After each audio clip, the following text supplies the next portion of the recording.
Alright, so as you can see, this Serpentine belt is worn out. You've got cracks in here, you got some cracks and wear marks on the outer edge, but worst of all, look at this. There's rubber particles on the idler gear. This should be smooth metal. Instead, I can feel little bits of rubber. So this Serpentine belt is no good. So it's going to be out with the old and in with the new. I've got this Continental, there's your part number, Continental Pulley V belt.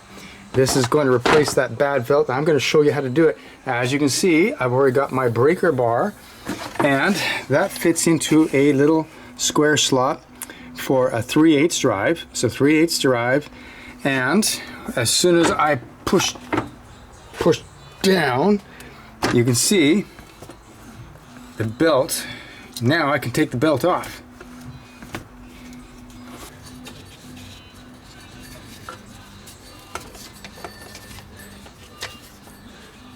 You got rubber in all sorts of places here. Okay, so now I'm taking the belt off. Now, it would have been a wise idea for me to do a diagram of where the belt actually goes, because it looks actually quite complicated. I've already forgotten where it goes, so yeah, I could be in trouble. So don't be like me. Instead, before you take it off, make a diagram. Be smart. Okay, there's the old belt.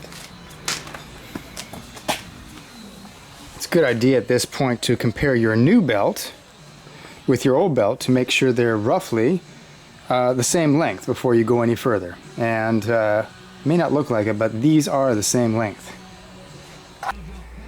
Okay, so this pulley of course had all these old rubber bits just like this one has, and I've cleaned it up. As you can see, I used a combination of scraping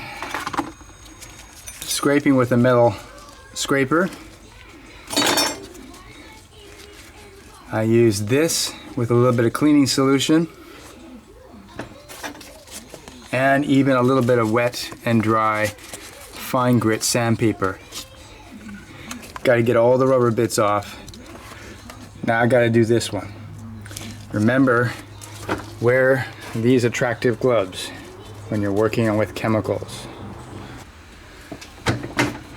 Okay, that was a little harder than I expected, because at first I, of course, tried to put it on the wrong way, because of course I have no memory whatsoever. So I'm going to put a link to a diagram which will show you the correct way. But here, as you can see, so you can see here we start off at the alternator pulley, straight down to this pulley, right around, right across on the bottom to the bottom of the crankshaft pulley, around the crankshaft pulley, to the water pump pulley, around the water pump pulley, and then around the idler, right, and straight down, straight down to the air conditioning pulley, which is right, let's see, can you see? Right there, and then straight up all the way to this idler pulley here, and then back to the alternator. So anyway, it took a bit of work to get these around the pulleys, but it is possible. And again, this is spring loaded. You just have to have a 3/8 socket, or sorry, a 3/8 so you just have to have a 3/8 ratchet in there with a long bar, pulled this way, and that will allow you the room to get everything around. So Serpentine belt is installed, not too hard. The next thing is the rotors on this police car are warped. I've got new rotors over there, and I'm going to install them right now. Of course, I loosened all the lug nuts before I actually got the tire in the air, just loosen, and I've got the rear tires blocked. Jack stands, of course, you know that you got to use jack stands. Even if you have a hydraulic jack, you got to use jack stands, or else you're a dummy. Okay, wheels off. You can see how relatively large this disc is. It's quite thick as well, and it does have a fairly pronounced wear ridge here, so these are definitely not new. And of course they're warped, so they gotta go. Pads, lots of pad life left. You can see how big these calipers are. Pretty big for a regular street vehicle, and of course heavy duty because it is a police vehicle. This is my 2009, and as you can see, there's relatively no ridge at all. These brakes are all been relatively replaced by the service department. These ones I'm gonna have to do myself. First thing you gotta do, get the caliper off. First, let's take off the actual caliper itself. 10mm bolts, they're not on too tight. They break loose pretty easy. Take these two out, and then this will lift off. Caliper's off, and you can see that we have a big 2-piston caliper here, not the single piston like on a lot of designs. It's got a dual piston. Of course, that's nothing compared to the Hellcat, which has 6 piston brakes up the front. And of course, this is 2-piston with a sliding caliper. So it applies pressure on this side, and that transfers pressure over to this side, and the clamping effect occurs. And as you can see, we have very big pads here, and lots of meat left on these pads. Lots of meat. Okay. Now, we just gotta take off the caliper mount right here. Take off the caliper mount. You got 2 bolts here. As you can see, they're now exposed. One here and one there. I also noticed that these pads don't have any wear indicators. So yeah, you gotta definitely keep a watch out for those. They're not gonna make any screeching noises at all as they get close to the end of their life. So yeah, if you have a Crown Victoria, keep that in mind. Okay, these big bolts to hold on the caliper bracket, they are 18mm bolts. And I got my breaker bar ready to go here. Let's see if we can break something.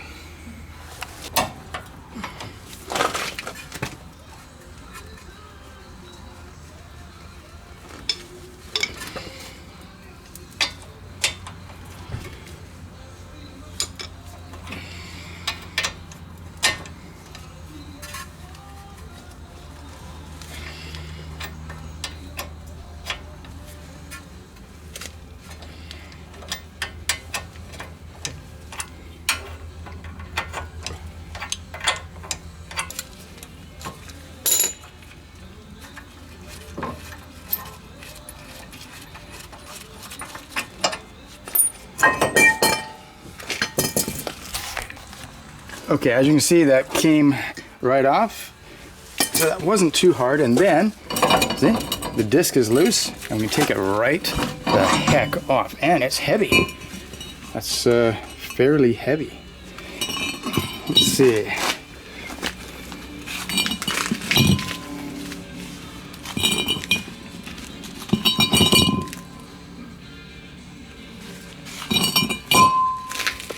As you can see, the minimum disc thickness is 26.35 millimeters, or maybe between 26 and 35 millimeters.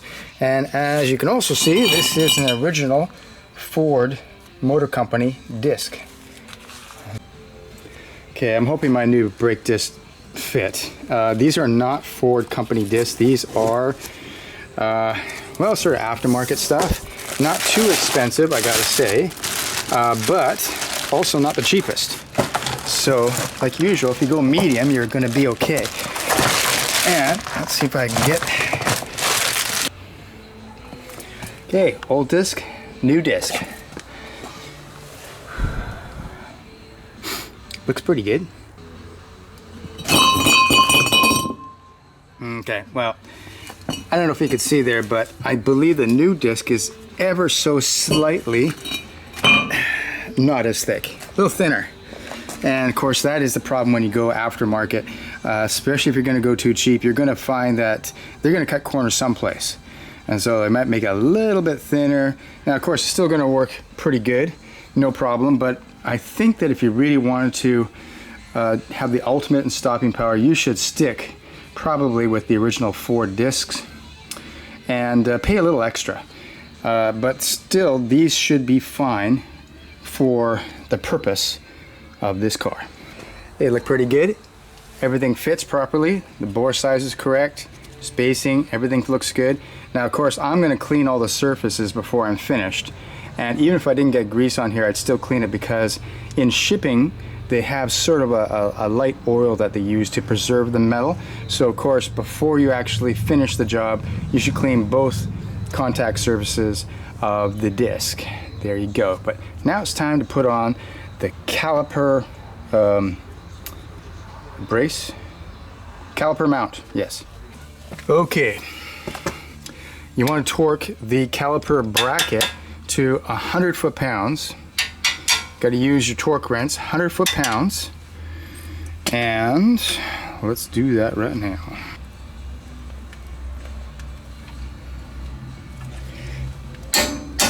There you go. There we go. 100 foot-pounds. There we go. 100 foot-pounds. Now we put the caliper back on. Now to put the brake pads back in the caliper, you may need to push the two pistons in. You can do that with a little C-clamp, and I did it and they went in pretty easily, so yeah, no problem for me. So now we got to put the caliper back on.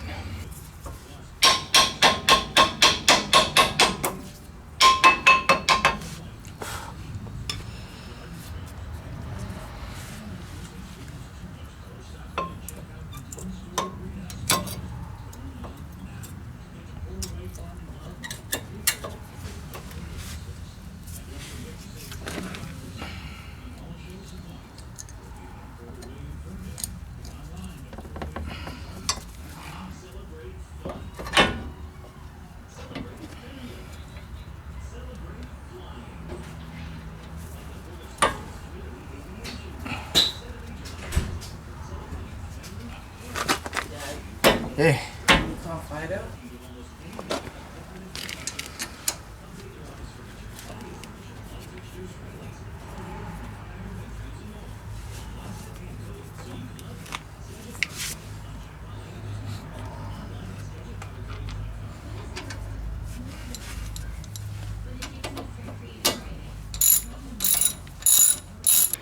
Okay, I chose to reuse my brake pads because they were basically brand new on this Crown Vic.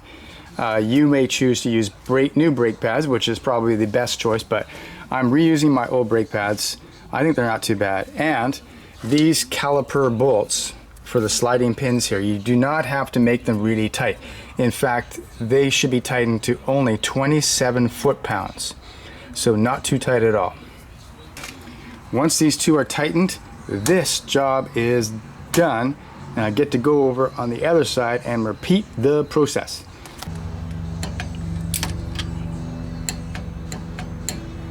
Okay, those are tight. The main caliper bracket bolts are tight. Everything is back together again. Now, one thing to make sure you do, of course I still have the other side to do, but once you do that, before you drive the car, you've got to pump the brakes a bit just to push the discs back into their proper position.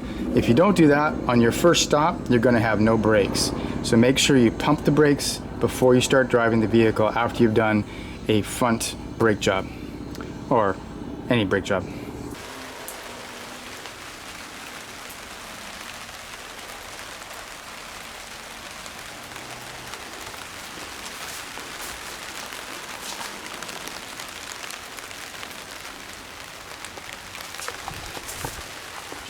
Alright, hi guys.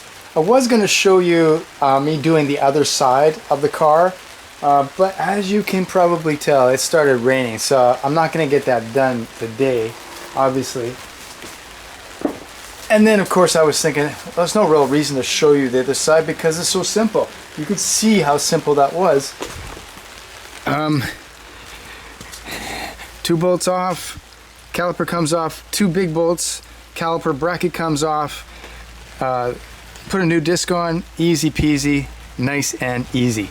And so it really was no real hassle to do this brake job. So if I can do it, Anybody can do it. So replacing the front discs or the brake pads on a Crown Vic is easy, as you can tell. Of course, I also did the Serpentine belt. So now, brick number 4, that's brick number 3. I'm losing track of them. Brick number 3, brick number 4 is doing good.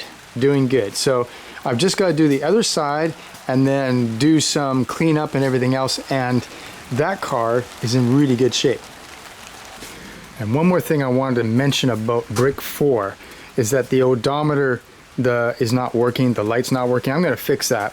But I also noticed this in the engine compartment. If you can see here, 72,000, I'm assuming, kilometers at 217.17. So in 2017, this car, if I'm reading this right, had 72,000 kilometers. And this car is also from Campbell River, which is a small town up in northern BC. And I'm thinking that this car didn't get driven very much at all.